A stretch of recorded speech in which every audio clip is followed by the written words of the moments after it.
ñi nga xam ne nag ñoom ñooy dem di toog ak Macky Sall pendant les conseils des ministres di wax ak président Macky Sall la preuve que ñoom duñ ko wax dëgg dañ koy fennal parce que réew mi amul suukar de amul te ku ne xam na ni weeri koor liñ gën a soxla ci ñam goo xam ne moom la ñuy gën a consommer ci biir koor gi mooy suukar parce que suukar bi moom la ñuy sukkaree café gi moom la ñuy sukkaree meew bi moom la ñuy sukkaree fonde gi moom la ñuy sukkaree lépp ca la lépp lu ñuy mën a defar beñe yeeg bonbon yeeg gâteau yi yëpp tout suukar la war a àndal réew mi amul suukar 2020 2021 2022 2023 ngeen nekk ci Ousmane Sonko rek moo tax nag bu ñu demee ba xale yi bu ngeen laalee Ousmane Sonko ñu jóg xataraayu di xeex ak yéen wane na ne Ousmane Sonko mooy suukar bi mooy suukaru réew mi moom mooy safal mooy neexal mooy fompi rongoñ mooy faj naqar mooy suukar bi nan waxante dëgg waxtu bi nga xam ne da ngeen war a dem toog ci plateau télévision yi ngeen wax Macky Sall ne ko nañ à l'avenir lii ak lii ak lii la ñu war a préparer mais ngeen toog ci plateau télévision yi di ñu bëgg a wax caleçon bi nga xam ne moom la Ousmane Sonko sol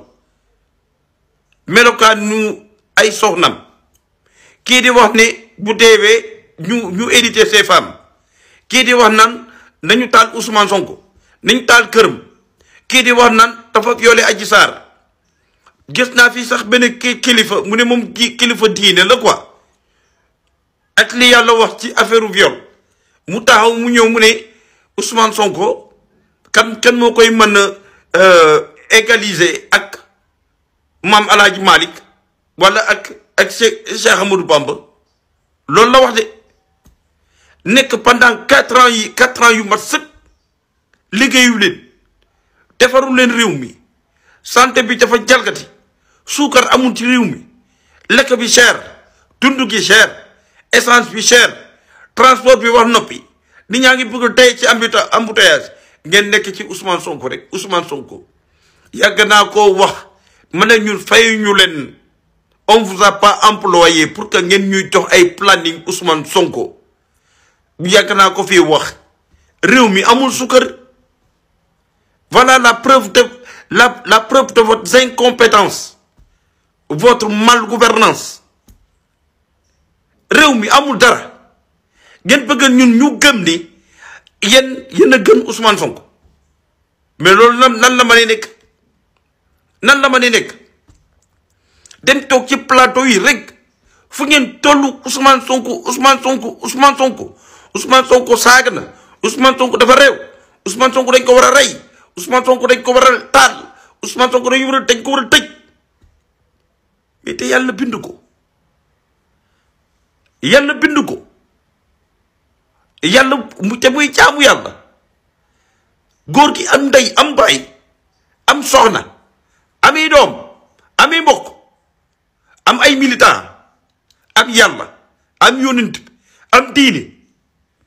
ngeen ne déedéet kii warul bokk ci li yàlla sàkk mais yéen la yàlla di effacé liggéey leen juróom-ñetti weer moo leen desee liggéey leen te pay Ousmane Sonko maa ngi dama egg ci sama soxna mu ne ma tey damaa wër sukar ba sonn sukar amul ci biir réew mi Auchan yaa ngi fees del dara amul Sénégal ngeen nekk fi topp seen gémmiñ yi talal Ousmane Sonko kii kon moom mooy sukaru réew mi mooy safalu réew mi ay waay Ousmane Sonko yàlla la yàlla fay sa muñ gi yàlla la ko yàlla fay c'est pas possible ana Aliou Sow mu wal fajri doo génn wax ci sukar bi nekk fii rek Ousmane Sonko suba jant Ousmane Sonko ñun fay ñu leen pour loolu am na lu bëri manqué na ci biir réew mi dund bi cher na trouvez-nous des solutions pour ça parce que on vous a employé pour ça mais pas que ñu employé leen ngeen topp fii di tuumal benn doomu aadama ayant trouvé ceci comme un prétexte pour gagner notre confiance. Et vous croyez que vous êtes plus malin que nous. C'est ce que vous croyez. Mais vous êtes les plus hypocrites. Ah non, des hypocrites. Très égoïstes même. waaye liggéey leen waay liggéey leen ñun loolu tax ñu leen di fay parce que bu yomal xiyaamee di ngeen ñuy delloo suñu xaalis parce que liggéeyu leen te ñu leen fay li ngeen lekkat yi mérité wu leen ko. Ousmane Sonko rek yéen jàppale wu leen Macky Sall jàppale wu leen Macky Sall yàgg naa ko fii wax pendant 4 ans je n'ai vu aucun membre de l'APR